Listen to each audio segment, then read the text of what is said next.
नमस्कार दोस्तों। तो आप जान रहे हैं कि आजकल हम लोग जो है पढ़ रहे हैं वैद्युत विभव। पिछले दिनों आप सभी जो है क्लास में पढ़े थे कि वैद्युत द्विध्रुव के अक्षीय रेखा पर वैद्युत विभव। तो अक्षीय रेखा पर हम लोगों ने वैद्युत विभव पढ़ा कि अक्षीय रेखा पर यहाँ पर वैद्युत विभव अगर r दूरी हो के सेंटर से, तो हम लोगों ने पढ़ा कि v बराबर होता है 1/4 pi epsilon not into p/r² पढ़ा। ठीक है। अब हम लोग जो है इस पर निरक्षीय पर भी पढ़ा कि यहाँ पर p पर अगर ये निरक्षीय रेखा पर हो तो v का मान 0 होता है, पोटेंशियल क्या होता है 0 होता है। अब हम लोग जो है कोई भी द्विध्रुव है, सपोज दैट मान लिया जाए कि ये द्विध्रुव है, ये माइनस है आवेश और ये प्लस आवेश है, और इसके निरक्षीय पर नहीं या तो अक्षीय पर नहीं बल्कि कहीं पर भी हो, यहाँ पर हो। ठीक है। जो कि अगर हम मान लेते हैं कि ये L हो, इधर भी L हो, या A मान लेते हैं। ठीक है।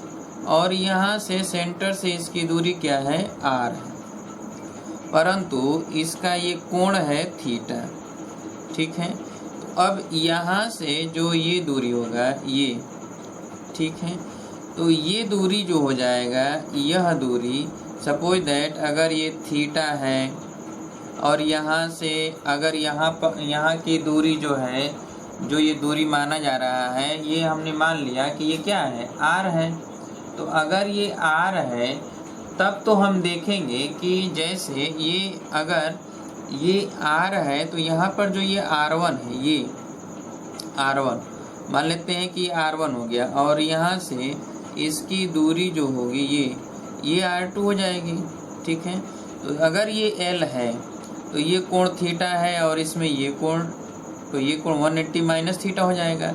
तो इसके लिए अगर R1 निकाला जाए तो आप न्यून कोण त्रिभुज और अधिक कोण त्रिभुज में जानते हैं कि अगर ये न्यून कोण त्रिभुज है और इसमें A है, ये B है और ये C है और ये थीटा है, तो C का स्क्वायर बराबर होता है A का स्क्वायर प्लस B का स्क्वायर और माइनस, ठीक है, माइनस अगर यहाँ पर हम देखें तो जो भी AB cos थीटा या AB यहाँ पर, तो इसके लिए अगर ये इधर होता है न्यून कोण होता है, तो हम जब इसमें निकालते हैं तो ये घटाते हैं, इसलिए माइनस हो जाता है।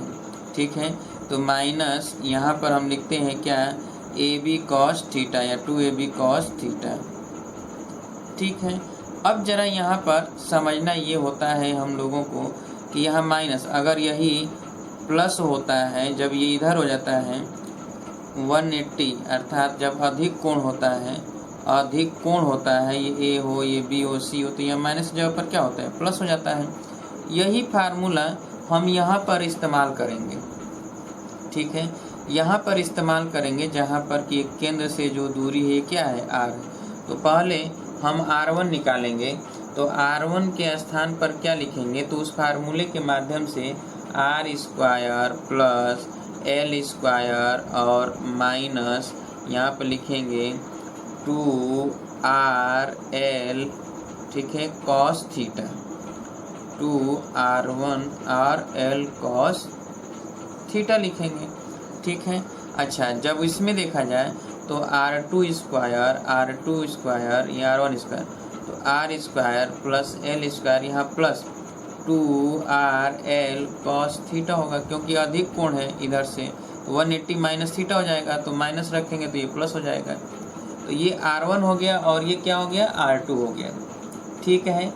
अब हम R1 के स्क्वायर, जैसे यहाँ पर अगर इसकी बात हम करते हैं तो यहाँ पर यदि जैसे R1 है R2 है, तो जैसे R1 के स्थान पे अगर हम देखें तो R² हम कॉमन ले लेते हैं। यहाँ पर R² क्या कर लें, कॉमन ले लें, तो यहाँ पर हो जाएगा 1 प्लस L² माइनस ये हो जाएगा 2LR/R², तो R नीचे हो जाएगा R और ये हो जाएगा क्या cos थीटा। यही तो होगा। क्लियर। अब यहाँ पर हम देखेंगे कि एल स्क्वायर अपान क्या हो गया, आर स्क्वायर 1 प्लस, और दूसरा जब R2 स्क्वायर का मान निकालेंगे तो इसमें जो है आर स्क्वायर कॉमन लेंगे तो 1 प्लस, ठीक है। यहाँ पर हम देखेंगे तो 1 प्लस, ठीक उसी तरह जैसे यहाँ पर देख रहे हैं तो 1 प्लस। अच्छा, एक चीज़ और ज़रा थोड़ा सा हम ध्यान देंगे कि यहाँ पर जैसे आप जानते हैं कि L जो है बहुत छोटा होगा R के संदर्भ में, तो स्क्वायर वाला हटा देंगे, नगड़ कर देंगे, तो ये R स्क्वायर कॉमन ले लें तो यहाँ पे हो जाएगा 1 minus 2L upon R cos theta, ठीक है, क्योंकि L बहुत छोटा है, cos थीटा, तो ये R1 स्क्वायर जगह पर, तो इसी प्रकार R2 स्क्वायर के जगह पर R स्क्वायर, और हम क्या करेंगे कि जब इसमें रखेंगे R कॉमन लेंगे तो यहाँ पर आ जाएगा 1 plus 2L upon R cos theta, ठीक है। अब ये R1 स्क्वायर और R2 स्क्वायर के स्थान पर ये हम यूज करेंगे, जहाँ पर ज़रूरत होगा वहाँ पर हम क्या करेंगे, रख लेंगे। अब सवाल ये है कि यहाँ पर R1 स्क्वायर है और ये R2 स्क्वायर है, तो जब हम R1 और R2 का इस्तेमाल करेंगे तो ये तो 1/2 कर देंगे ना। यहाँ पर क्या करेंगे तो R1 के स्थान पर हम क्या लिखेंगे, R बाहर हो जाएगा और ये लिखेंगे 1 minus 2L upon R cos theta, और इस पर पावर 1/2, ठीक है, 1/2 लिखेंगे इस पर। अब यहाँ पर जब इसको हम सॉल्व करेंगे तो इसे भी आप जानते हैं द्विपद प्रमेय के द्वारा अगर सॉल्व करेंगे तो इस पर घात बढ़ने लगेगा, इस पर L पर और R पे, तो जो अधिक घात वाला होगा उसको हम क्या करेंगे, हटा देते हैं। तो जो अधिक घात का होता है उसे अगर हम हटा देते हैं तो यहाँ पर आएगा 1 अपान, जो यहाँ पर R स्क्वायर की वैल्यू है, तो यहाँ पर R1 की वैल्यू निकाला जा रहा है, तो R हमने क्या किया, कॉमन ले लिया। अब R कॉमन ले लिया तो यहाँ पर क्या आ जाएगा, तो R और बाहर 1 minus 2L upon R into cos theta और टू दी पावर 1/2, यही होगा। क्लियर है। अब अगर हम इसे ऐसे डिनोट करना चाहें कि ये R1 है और यहाँ पर R है, तो 1/, यदि जैसे R1 निकाल लिया गया उसी तरह हम R2 निकाल लेंगे। क्लियर है। R1 जब हम निकाल रहे हैं तो ठीक इसी तरह हम R2 भी तो निकाल सकते हैं, और R1 और R2 जब भी हम निकालेंगे तो R1 और R2 का मान हमें रखना है, क्योंकि हमें आवश्यकता है 1/R की। हमें आवश्यकता क्या है, 1/R की आवश्यकता है, ठीक है। इसलिए हम क्या करेंगे कि जो R1 की वैल्यू दिया गया है, जैसे यहाँ R1 का मान निकल रहा है तो R1 केवल वैल्यू निकल रहा है, हम इसको पलट दें 1/R कर दें। क्या कर दें, 1/R1। तो जब यहाँ पे 1/R, इससे R1 है तो हमको निकालना है क्या, 1/R1, तो ये तो 1 हो जाएगा ना, तो ये 1/R, और इस पे हो जाएगा 1 minus 2L upon R cos theta to the power minus 1/2। अब इसका प्रसार करेंगे तो प्रसार में इसका हम माइनस 1/2 जो है इसका प्रसार करेंगे तो माइनस 1/2, जैसे आप जानते हैं कि द्विपद प्रमेय से आप प्रसार करते हो तो आप यही लिखते हो ना कि a plus x to the power n है। द्विपद प्रमेय से आप अगर प्रसार करते हो तो 1 या तो a to the power n ऐसे लिखते हो। अगर यहाँ पर 1 है, 1 और ऐसे हैं x, तो यहाँ पर लिखोगे 1 और प्लस लिखते हो n, और फिर लिखते हो n माइनस 1 अपान फैक्टोरियल 1, और यहाँ पर x स्क्वायर बाई ऐसे, और फिर लिखते हो फैक्टोरियल 2 लिखते हो, और फिर लिखते हो n into n minus 1 n minus 2 ऐसे लिखते हैं ना आप, और x क्यू तो यहाँ फैक्टोरियल 3। तो अब देखिए जब यहाँ पर माइनस n होता है तो आप यहाँ माइनस करोगे, माइनस आ जाएगा ना यहाँ पे nx, ठीक है, यहाँ माइनस nx, और यहाँ पे जब माइनस रखेंगे तो माइनस कॉमन है तो प्लस, तो ये तो आएगा ना ये सब। तो वही काम हम यहाँ करेंगे, जब माइनस 1/2 करेंगे तो ये माइनस वाला माइनस में जब गुणा होगा तो क्या आ जाएगा, प्लस आ जाएगा ना। माइनस वाले से x का मान माइनस, n का मान माइनस है 1/2, तो प्लस आ जाता है। इसका मतलब यहाँ पे हो जाएगा 1/R, और इसमें हो जाएगा 1 प्लस 1L अपान R, चूँकि 1/2 तो 2 से 2 कट जाएगा, L/r cos थीटा हो जाएगा। ठीक है, अब समझिए यहाँ पे 2 है तो जैसे यहाँ nx है तो n के जगह पर -1/2 और x तो ये पूरा रहेगा Lr cos थीटा। तो अब जैसे 2L cos थीटा ये पूरा रहेगा और इस पर पावर है तो अब यहाँ पे क्या हो गया, 2 से 2 क्या हो जाएगा, कट जाएगा। तो L cos थीटा अपन r, तो यहाँ पर प्लस आ जाएगा, माइनस माइनस गुणा करें तो प्लस हो जाएगा। ठीक है, तो 1/r1 के स्थान पर हम ये लिख सकते हैं, बाकी को हटा देंगे। इसी प्रकार हम 1/r2 के स्थान पर रखेंगे 1/r, तो यहाँ पर 1 माइनस आ जाएगा L/r cos थीटा। ठीक है, ये आएगा किसके जगह पर, तो 1/r2 के स्थान पर। ठीक है, अब हम क्या करें कि P पर टोटल जो विभव V होगा वो तो आप जानते हो कि 1/4πε0, अच्छा प्लस क्यू अपान, ठीक है, अब प्लस क्यू ये है तो प्लस क्यू और माइनस क्यू ये है तो माइनस क्यू यहाँ पर लिख देते हैं या प्लस क्यू लिख देते हैं। प्लस क्यू तो ये R2 की वैल्यू 1/r2 और 1/r2 की वैल्यू ये है तो R, और यहाँ पर लिख दे 1 माइनस L/r cos थीटा। ठीक है, और प्लस 1/4πε0 और यहाँ पर क्यू ε0 नीचे ही होगा और यहाँ पे माइनस क्यू अपान r, तो यहाँ पे क्या हो जाएगा 1 प्लस L/r और cos थीटा। ठीक है, अब जरा देखिए कि हम क्या करेंगे यहाँ पर कि इसको जोड़ देंगे। ठीक है, तो इसको जोड़ रहे हैं तो 1/4πε0 कामन ले लें। ठीक है, क्यू भी कामन ले लें तो क्या आएगा यहाँ पर, तो प्लस तो 1 माइनस L/r cos थीटा और माइनस ये तो माइनस का गुणा करेंगे तो -1 माइनस L/r cos थीटा। 1 क्या हो जाएगा, कैंसिल, और ये दोनों जुड़ जाएगा तो ये 1/4πε0 और Q इंटू ये 2 माइनस 2L/r cos थीटा आया। ठीक है, क्लियर है। अब आप देखिए यहाँ पर ये 2QL तो P होता है, 2QL क्या होता है, P होता है, तो P/r cos थीटा, यानी जो V आ गया ये क्या आया, तो 1/4πε0 और ये 2Q तो 2QL, तो यहाँ पर 2QL/r और cos थीटा। तो अब यहाँ पे क्या हो जाएगा कि 1/4πε0 और ये 2QL क्या हो जाएगा P/r cos थीटा। ठीक है, तो यही होता है V। अब देखिए थीटा जब 0 कर दिया जाएगा, थीटा क्या कर दिया जाएगा, 0 कर देंगे, इधर थीटा 0 कर देंगे। तो अब देखिए चूंकि ये जो माइनस आया है ना, तो माइनस आया इसलिए कि हमने इसको माइनस माना था, इसको प्लस माना था।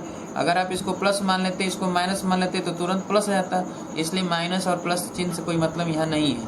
अब यहाँ पर हम क्या करेंगे कि P/r cos थीटा। अब जरा देखिए जब हम इस पर रखेंगे, अक्ष पर इधर रखेंगे तो ये थीटा का मान 0 हो जाएगा।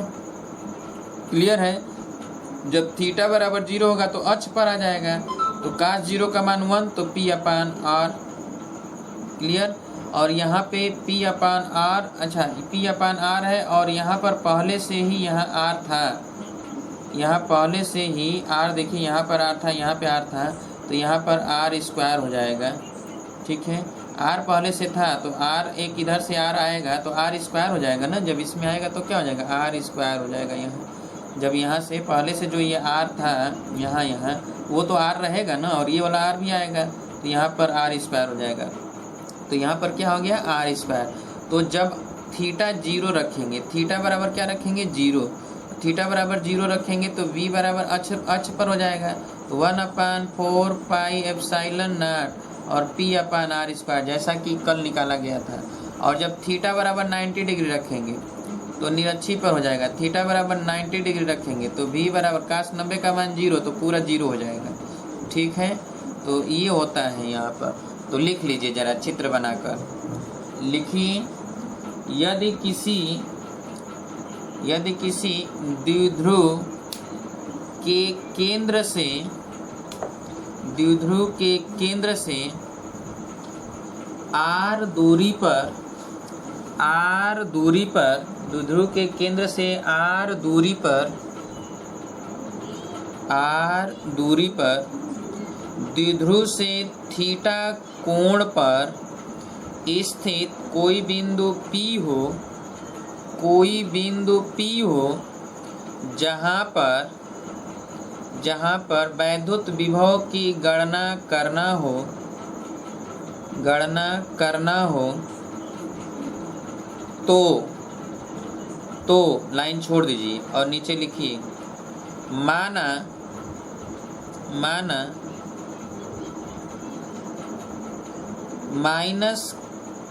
-q आवेश से r1 दूरी तथा +q आवेश से r2 दूरी पर यह बिंदु है अतः चित्र से अब ये चित्र बना लीजिए और ये r1 स्क्वायर बराबर लिखिए, r2 स्क्वायर बराबर ये लिखिए, दोनों ये समीकरण को लिखिए, r1 स्क्वायर और r2 स्क्वायर लिखिए।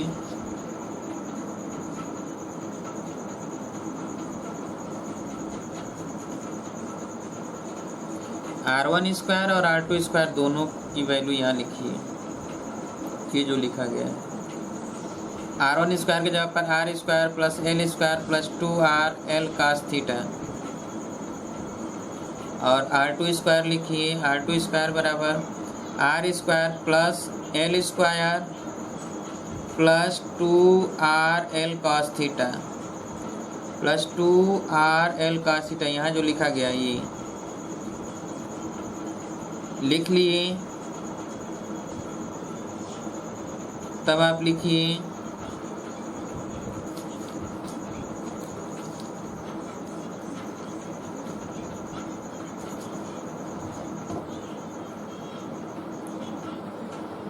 हो गया। तब ये लिखिए r1 स्क्वायर बराबर r स्क्वायर कॉमन लीजिए तो 1 plus l square by r square minus 2lr cos theta,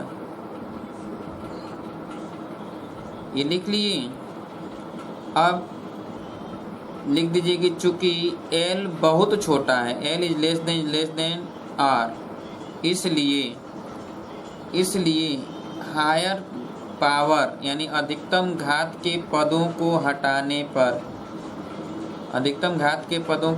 पर तो अब यहाँ पर r1 स्क्वायर बराबर r स्क्वायर और ये हट जाएगा, ये वाला हट जाएगा, 1 माइनस 2lr अपन cos 2l upon r into cos theta, ये लिख लिए। इतना इसी प्रकार नीचे लिखिएगा, इसी प्रकार r2 स्क्वायर बराबर r स्क्वायर और ब्रैकेट में लिखिए 1 plus 2l upon r cos theta, ये r1 स्क्वायर हो गया, ये r2 स्क्वायर हो गया। अब लाइन छोड़कर नीचे लिखिए, अब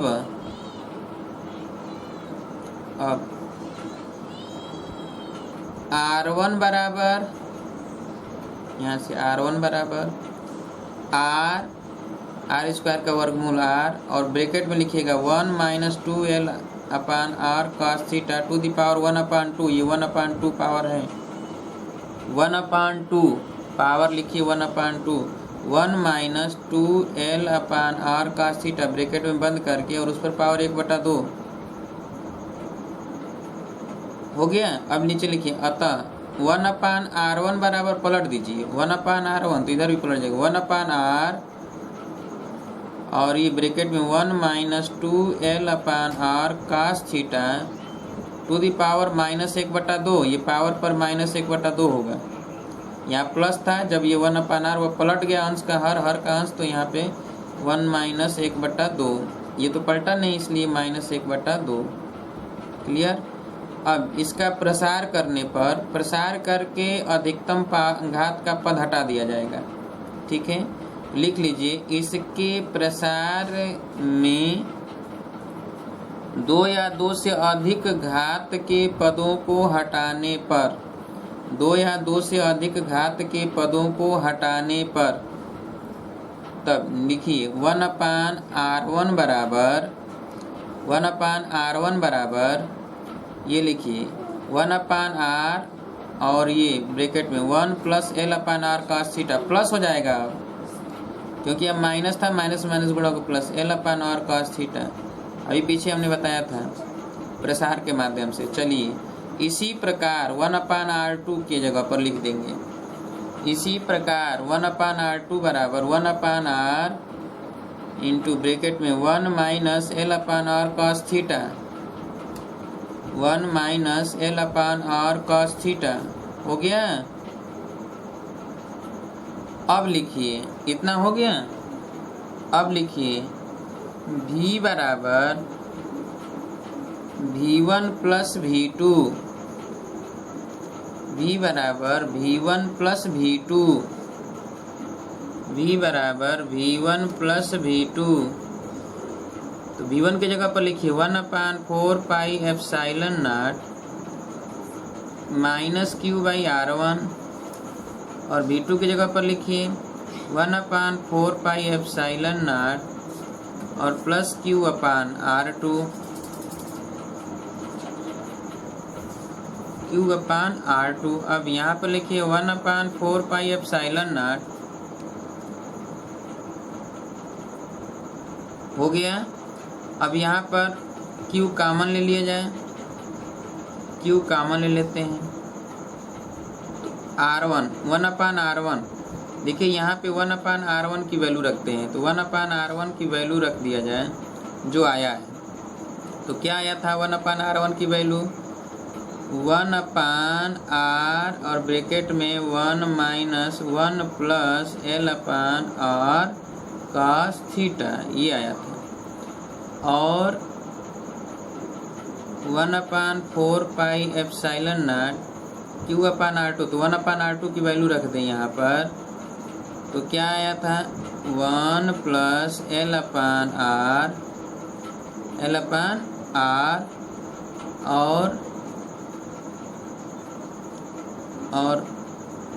l/r cos थीटा, यहाँ प्लस था यहाँ माइनस था। अब यहाँ पर q कॉमन ले लिया, माइनस है, q 1/4 pi epsilon not, q common ले लीजिए, q/r कॉमन लीजिए, तो यहाँ माइनस है, माइनस। अब यहाँ पर लिखेंगे क्या 1/r बाहर हो गया, तो 1 + l/r + cos थीटा, ठीक है, और प्लस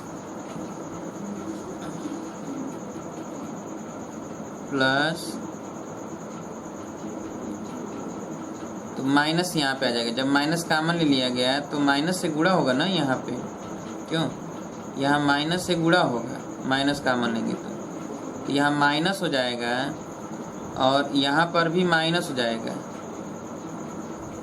माइनस कॉमन ले लिया गया, और ये प्लस ये हो जाएगा 1 और plus minus l/r cos theta. अब देखिए ये 1 और ये 1 कट जाएगा, तो 1/4 पाई एप्सिलॉन नॉट q/r और ये l/r cos थीटा और l/r cos थीटा जुटेगा तो -2l/r cos थीटा।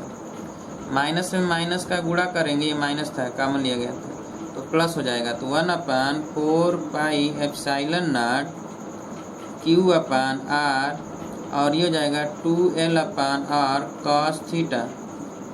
r में r का गुणा होगा तो r², 1/4 पाई एप्सिलॉन नॉट और ये q × 2l की जगह पर p लिख दें, नीचे r² cos थीटा, ठीक है, यही भी इतना लिख लीजिए, हो गया। लिखिए अब इसी में अक्षीय रेखा पर बिंदु P हो तो थीटा बराबर 0, इसलिए V बराबर 1/4 पाई एप्सिलॉन नॉट P/r²। काश 0 का मान 1 हो जाएगा। और दूसरा, द्विध्रुव के लंबवत बिंदु P हो तो, या निरक्षीय रेखा पर लंबवत रेखा पर P हो तो थीटा बराबर 90, और थीटा बराबर 90 रखेंगे तो काश 90 का मान 0 से गुणा करेंगे तो V का मान क्या हो जाएगा? 0। ठीक है, तो लिख लीजिए ये।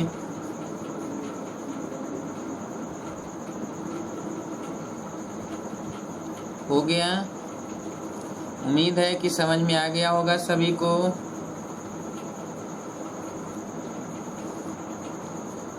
आया तो चलिए कुछ न्यूमेरिकल लिख लिए जाएं। आइए न्यूमेरिकल देख लिया जाए कुछ।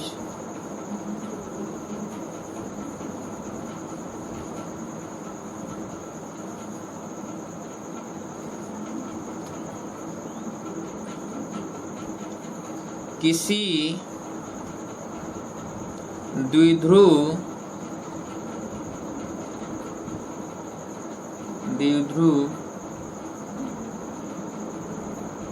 का आघूर्ण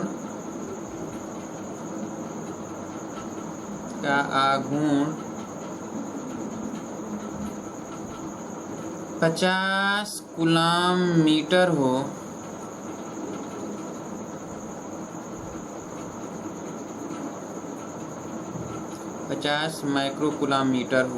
माइक्रोकूलम मीटर हो, जिसके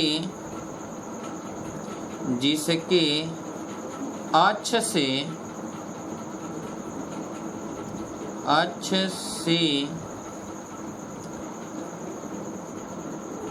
60 अंश के कोण पर केंद्र से 70 सेंटीमीटर की दूरी पर स्थित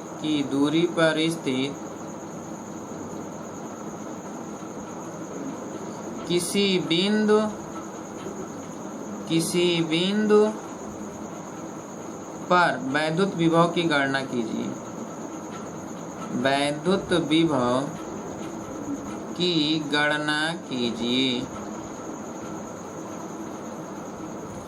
तो कह रहा है कि यह जो है द्विध्रुव है और इससे 60 अंश के कोण पर हो, तो यहाँ पर P बिंदु पर वैद्युत विभव की गणना करना है। तो V बराबर हमें पता है कि अब तो ये पता ही चल गया है कि 1/4 पाई एप्सिलॉन नॉट और P/r² cos थीटा। थीटा बराबर कितना है? 60 अंश है। R बराबर कितना है? 70 सेंटीमीटर, 0.7 मीटर है। ठीक है, और P बराबर कितना है? तो 50 माइक्रोकूलम मीटर, तो 50 × 10⁻⁻6 कूलम मीटर। ये सभी मान यहाँ रख दिया जाए और इसका मान होता है 9 × 10⁹ और P का मान रख दे 50 × 10⁻⁻6 अपान r² 0.7 का स्क्वायर और यहाँ पर cos 60 अंश। तो ये हो जाएगा 9 × 10⁹ और ये 50 × 10⁻⁻6, ये 0.49 हो जाएगा और गुणे 1/2। ठीक है, अब इसको हम अगर सॉल्व करें तो 9 5 45, तो 45 450 गुणे 10⁻, 9 में से 6 जाएगा तो 3 और बटे यहाँ पर 2 गुणे 0.49, ऊपर नीचे 100 से गुणा कर दें तो ये 49 हो जाएगा और 2 से कटेगा तो 225 हो जाएगा गुणे 10⁻³ बटा ये 49, ठीक है, और यहाँ गुणे 100 तो 10⁵ हो जाएगा। तो 225 बटा 49, ठीक है, 225 बटा 49 गुणे 10⁵ तो इतना वोल्ट होगा। लगा लीजिए V का मान।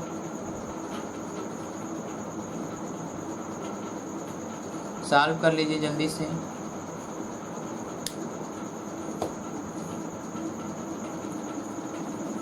इसी तरह सॉल्व करना होगा। जब भी प्रश्न पूछेगा तो आप ऐसे ही सॉल्व करेंगे, ठीक है।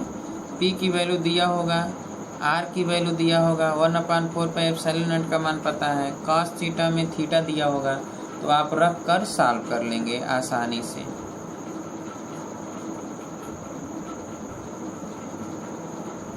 उम्मीद है कि आपको समझ में आ गया होगा। क्यों? तो चलिए अब आगे निकला जाए। हो गया। अब हम आपको पढ़ाएंगे, बताएंगे धारिता। धारिता क्या होता है, ठीक है। तो समझिए पहले धारिता, संधारित्र। धारिता क्या होता है? जब किसी भी कोई भी जो है आकार का अलग एक चालक हो, ठीक है, और उस पे जब वैद्युत आवेश दिया जाता है तो वैद्युत आवेश देने से इसके वैद्युत विभव में वृद्धि होता है। कोई चालक है और उस चालक पर जब हम वैद्युत आवेश अलग से देते हैं तो उसमें क्या होता है, वैद्युत विभव जो पहले से होता है उसके वैद्युत विभव में वृद्धि होता है, ठीक है। तो जो वैद्युत विभव में वृद्धि होता है वह वैद्युत विभव का वृद्धि आवेश के समानुपाती होता है। आवेश के समानुपाती होता है, ठीक है। क्या होता है? आवेश के समानुपाती, यानी Q प्रोपोर्शनल V। जब हम कोई भी चालक में आवेश देते हैं, जैसे जैसे आवेश बढ़ाते जाएंगे उसकी वैद्युत विभव क्या होती जाएगी, बढ़ता जाता है। तो यह देखा जाता है चालक के लिए कि अगर यह हम बराबर लगाते हैं, Q बराबर और बराबर लगाते हैं तो एक कांस्टेंट आता है C, और जो ये कांस्टेंट होता है C, इसी C को ही कहा जाता है धारिता। इसी को ही कहते हैं धारिता। धारिता या फिर इसको संधारित्र कहते हैं, धारिता, ठीक है। अब यह C बराबर क्या हो जाएगा, तो C बराबर हो जाएगा Q/V। तो हम ये भी कह सकते हैं संधारित्र या धारिता का परिभाषा कि जब एकांक वोल्ट के द्वारा जो आवेश की मात्रा में वृद्धि होता है, ठीक है, वह आवेश की मात्रा ही धारिता कहलाता है। अब ये कूलाम प्रति वोल्ट होगा तो इसका मात्रा हम मात्रक लिख सकते हैं कूलाम प्रति वोल्ट। कूलाम प्रति वोल्ट इसको हम लिख सकते हैं, या इसी को कहा जाता है फैरड। फैरड, ठीक है। तो इसी को हम फैरड भी बोलते हैं, माइक्रोफैरड।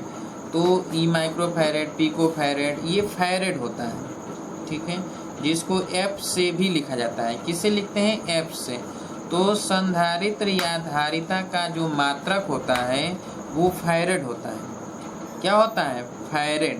अब इस संधारित्र का अगर धारिता फैरड है, इसका हम बीमा निकालें तो आपको पीछे बताया गया था कि जो वोल्ट का बीमा होता है विभव का, तो वोल्ट बराबर क्या होता है, तो वोल्ट बराबर होता है W/Q। हमने ये लिखा था कि वोल्ट बराबर W/Q, यही तो लिखा था ना। अब यहाँ पर W/Q है वोल्ट के स्थान पर, और यहाँ पर W का मात्रक हम जानते हैं कि M/L/2T/-2, ठीक है, और Q का मात्रक तो A तो ऊपर जाता है तो A इनवर्स और T पर माइनस यहाँ 3 हो जाता है। ये तो विभव का होता है, और कूलाम ऊपर है तो हम इसी को अगर लिखें तो ये ए इंटू टी अपान यहाँ पर क्या लिखेंगे, तो एम एल टू टी पर -3 ए पर -1 ये लिखेंगे। और जब ये ऊपर जाएगा तो क्या हो जाएगा कि ए पर 2 हो जाएगा, क्यों, और टी पर ये -3 तो टी पर 4 हो जाएगा, एम पर इन्वर्स -1 हो जाएगा और एल पर -2। तो ये जो धारिता है सी उसका बीमा हो गया, उसका बीमा क्या मिला, तो एम पर -1 मिला, एल पर -2 मिला, टी पर 4 मिला और ए पर 2 मिला। तो ये संधारित्र की धारिता का बीमा होता है। ये धारिता का क्या होता है, बीमा होता है, इसे हम बीमा, तो याद रखिएगा धारिता का बीमा कैसे निकाला गया, तो इसे हम लोग लिख लें। अच्छा, इससे पहले कि हम लोग धारिता के विषय में लिखें कुछ चीज़ें, जैसे वैद्युत स्थितिज ऊर्जा, तो स्थितिज ऊर्जा के विषय में हम लोग जो है छोड़ दिए थे कि वैद्युत स्थितिज ऊर्जा क्या होता है, तो फिर उसके बाद हम लोग इस पर आ जाएंगे धारिता पर। तो थोड़ा वैद्युत स्थितिज ऊर्जा के विषय में जान लें। तो यहाँ वैद्युत स्थितिज ऊर्जा क्या होता है, जैसे आप कोई भी आवेश रखे हैं कहीं पर भी, तो उसमें अगर पहले से विभव है तो वहाँ पर कोई ना कोई स्थितिज ऊर्जा है, कोई ना कोई स्थितिज ऊर्जा है, तभी विभव कार्य कर रहा है। अगर विभव है भी है तो हमें पता है कि भी है तो भी क्या होता है, W/Q होता है। तो जो स्थितिज ऊर्जा होता है W, वो तो W बराबर हम क्या लिख सकते हैं, V into Q. V into क्या लिखेंगे कि तो इसी को U से डिनोट करेंगे। कोई भी आवेश अगर किसी भी वैद्युत क्षेत्र के अंतर्गत रख दिया गया है तो उस आवेश पर स्थितिज ऊर्जा होगा, कोई ना कोई क्या होगा, एक स्थितिज ऊर्जा होगा। और वह स्थितिज ऊर्जा हम कैसे निकालेंगे, तो V इंटू वहाँ पर वैद्युत विभव जो भी होगा उसी में Q से क्या करेंगे, गुणा कर देंगे, तो उसी के स्थितिज ऊर्जा के बराबर, वही ऊर्जा जो है वैद्युत स्थितिज ऊर्जा को प्रदर्शित करता है। हमेशा याद रखिएगा। अगर सपोज दैट मान लिया जाए कि हम यह देखें कि स्थितिज ऊर्जा, अगर स्थितिज ऊर्जा कहीं भी अगर आवेश है, जैसे यहाँ पर Q आवेश है, ठीक है, यहाँ Q बिंदु आवेश Q है और यहाँ पर एक दूसरा आवेश Q है रखा जाए, तो यहाँ पर इसके कारण तो विभव भी होगा ही होगा। तो अगर इसके कारण विभव भी है तो यहाँ पर विभव क्या होगा, V बराबर क्या होगा, तो V बराबर 1/4 पाई एप्सिलॉन नॉट और Q अपान, अगर ये R दूरी है तो ये Q1 है और ये Q2 है, तो Q1/R होगा। ये यहाँ पर वैद्युत विभव है।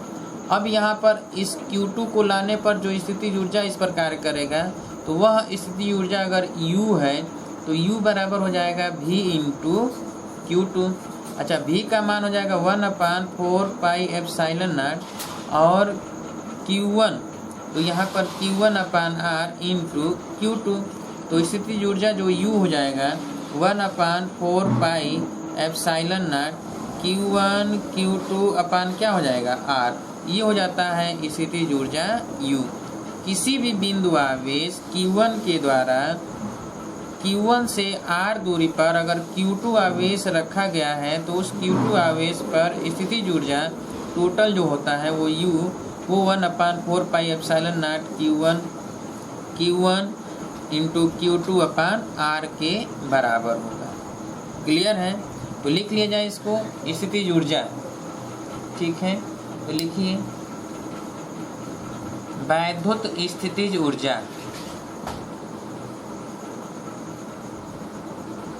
किसी भी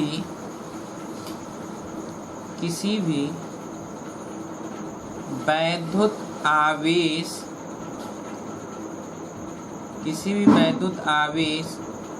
को वैद्युत क्षेत्र में रखा जाता है तो उस आवेश पर वैद्युत स्थितिज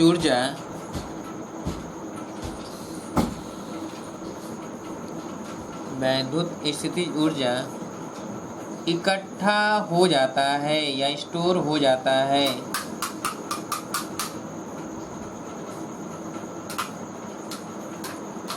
यह स्थितिज ऊर्जा उस बिंदु पर वैद्युत विभव तथा आवेश के गुणनफल के बराबर होता है। गुणनफल के बराबर होता है।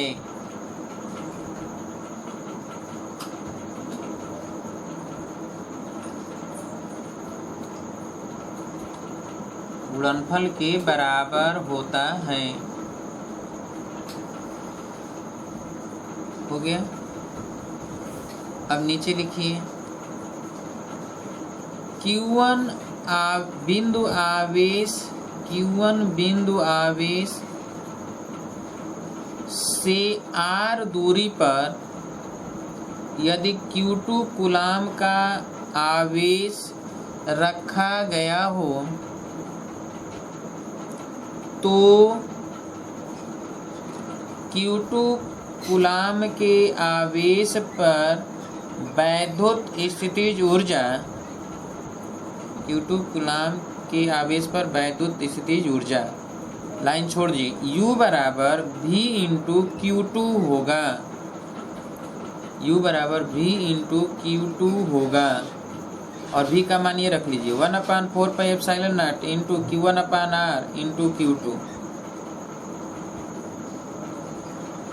तो U बराबर 1/4πε0 Q1 Q2/R Q1 Q2/R।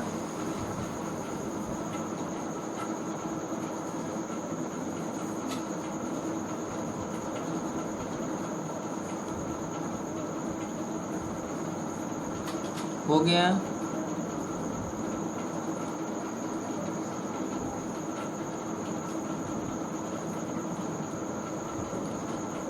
याद रखिएगा कि कोई भी आवेशित अगर वस्तु है तो उसके द्वारा किसी भी आवेश पर स्थितिज ऊर्जा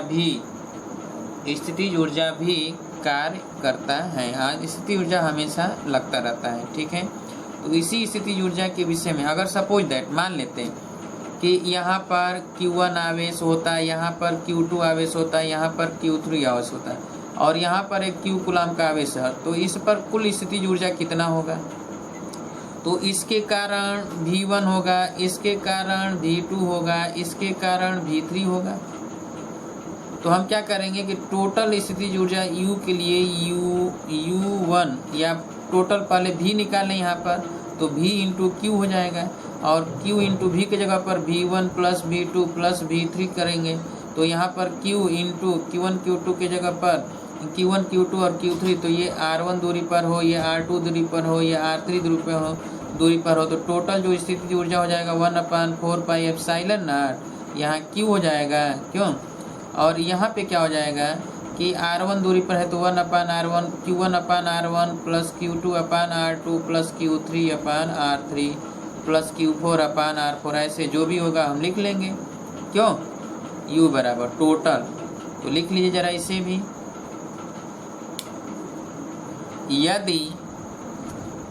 यदि अलग अलग बिंदु आवेश Q1 Q2 Q3 तथा Q4 अलग अलग बिंदु आवेश Q1 Q2 Q3 तथा Q4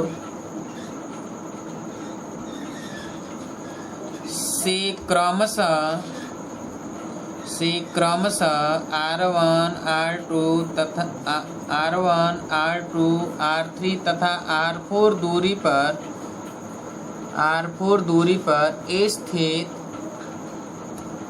स्थित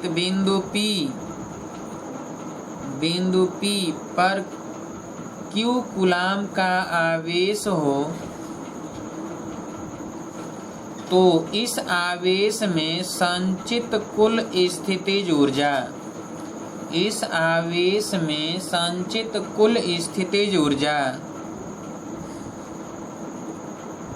U के लिए संचित कुल स्थितिज ऊर्जा U के लिए, तो आइए जरा हम लोग देखेंगे U के लिए, जरा चित्र बना लीजिए। Q1, Q2, Q3 और एक Q4 भी बना लीजिए यहाँ पर, और ये R4 दर्शा दीजिए। तब U बराबर लिखिए, U बराबर V इंटू Q,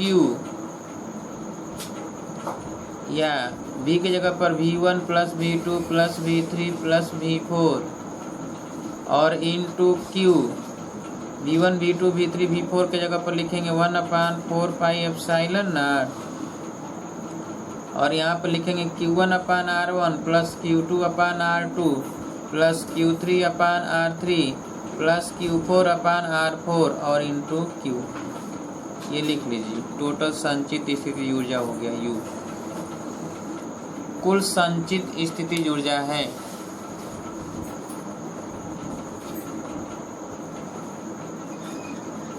कुल संचित स्थिति ऊर्जा है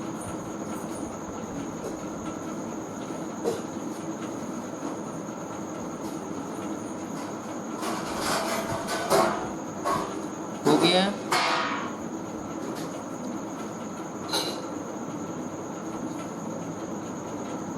चित्र बना लीजिए ये, उसके बाद ये लिखिए।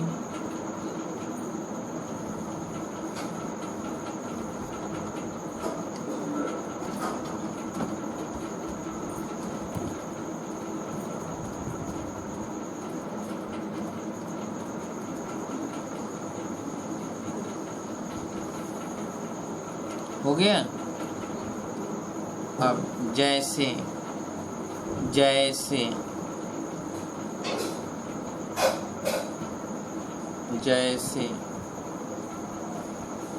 लिखिए जरा।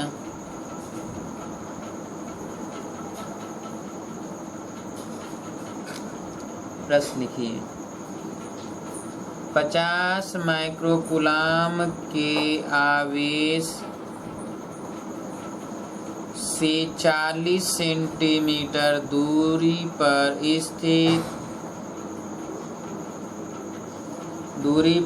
स्थित 80 माइक्रोकूलाम के आवेश में संचित स्थितिज ऊर्जा की गणना कीजिए। संचित स्थितिज ऊर्जा की गणना कीजिए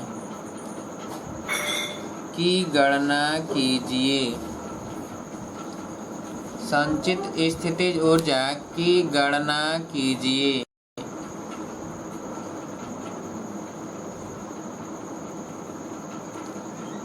कैसे गणना करेंगे तो देखिए, हमें पता है कि यहाँ पर 50 माइक्रोकूलाम का आवेश है और ये 40 सेंटीमीटर की दूरी पर है, तो 0.4 मीटर हो जाएगा। और यहाँ पर लिखा गया है 80 माइक्रोकूलाम का आवेश, तो इस पर जो U होगा, U बराबर 1/4 pi epsilon not Q1 Q2/R। तो हम इसी में रख दें। इसका मान तो 9 इंटू 10⁹, Q1 का मान है 50 माइक्रोकूलाम, तो 10⁻⁻6, 80 गुणे 10⁻⁻6 अपान 0.4, तो ये हो जाएगा 9 इंटू 10⁹ और 6 6 12, तो -12, और 50 गुणे 80, तो ये हो जाएगा 8 5 40, 4000, और बटे 0.4, 10 से नीचे गुणा करें, 10 से ऊपर गुणा कर दें, तो ये 4 से 4 कट जाएगा। क्यों? 4 से ये 4 कटेगा तो 1000 हो जाएगा। तो 1 2 3 4 0, ठीक है। तो 9 गुणे 10⁻, ये -3 और प्लस ये 4, ये हो जाएगा 9 इंटू 10 बराबर हो जाएगा 90 जूल। कितना जूल होगा? 90 जूल।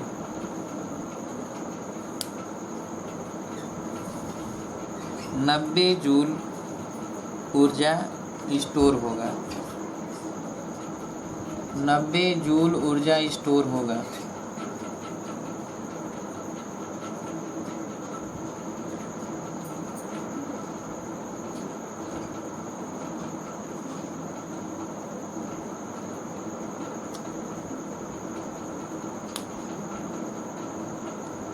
हो गया।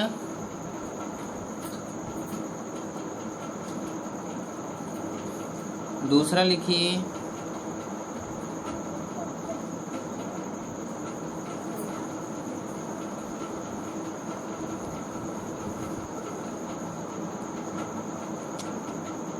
देखिए 20 माइक्रोकूलम, 40 माइक्रोकूलम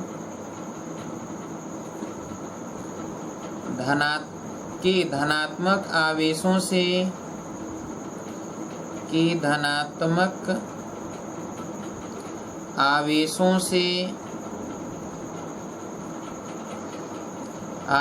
से क्रमशः 20 सेंटीमीटर व 40 सेंटीमीटर की दूरी पर स्थित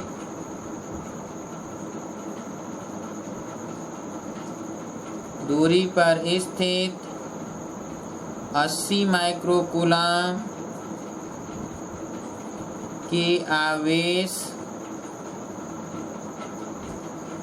आवेश में संचित स्थितिज ऊर्जा की गणना कीजिए। संचित स्थितिज ऊर्जा की गणना कीजिए।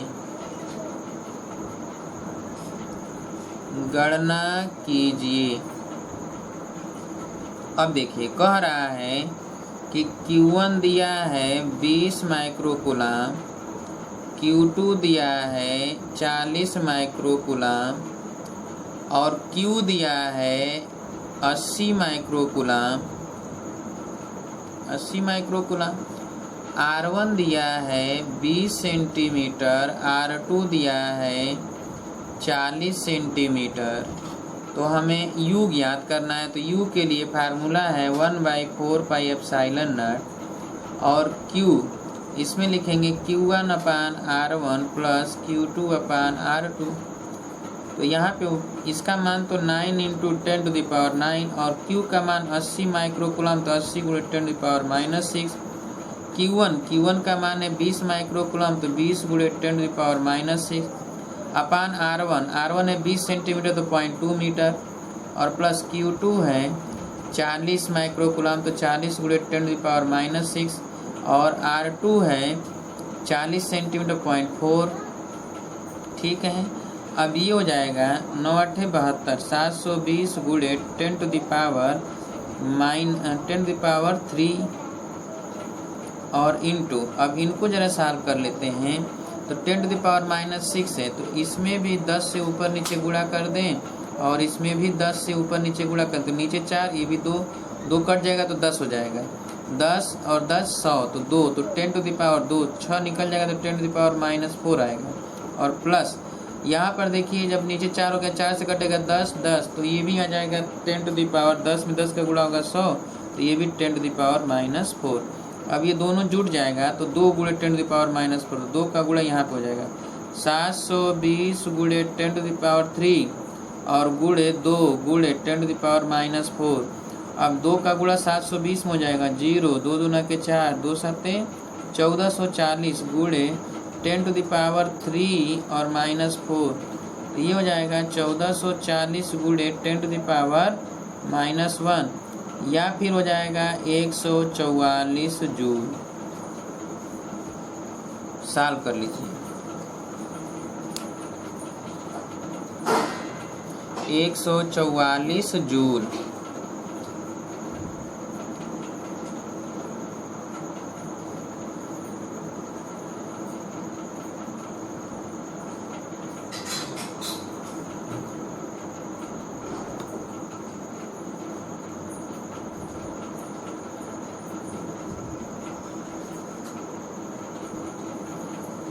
उम्मीद है कि अब तो सॉल्व हो जाएगा।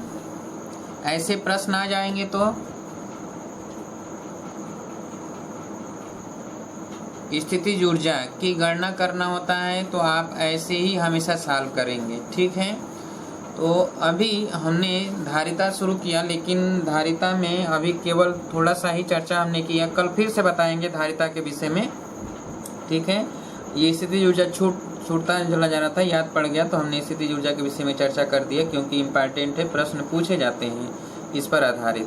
तो अब कल बताएंगे धारिता संधारित्र बताएंगे, फिर समांतर प्लेट वाले संधारित्र, गोल संधारित्र, इसी के विषय में कल चर्चा करेंगे। वेरी मोस्ट इम्पॉर्टेंट आप सबके लिए संधारित्र है, क्योंकि संधारित्र से आप सर्किट भी बनाते हैं। कैपेसिटर सर्किट आएगा, सर्किट कैसे होगा तो उस पर हम लोग चलेंगे, चर्चा करेंगे। और कल इम्पॉर्टेंट चीज़ है धारिता संधारित्र, तो कल की क्लास करना न भूलिएगा।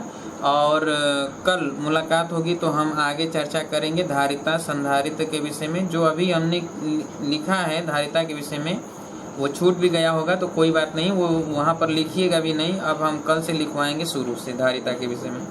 और स्थितिज ऊर्जा और वैद्युत द्विध्रुव के कारण किसी भी बिंदु पर कैसे हम जो है विभव की गणना करते हैं उसके विषय में आज हम लोगों ने चर्चा किया। तो कल मुलाकात होगी ठीक इसी समय। तब तक के लिए नमस्कार दोस्तों।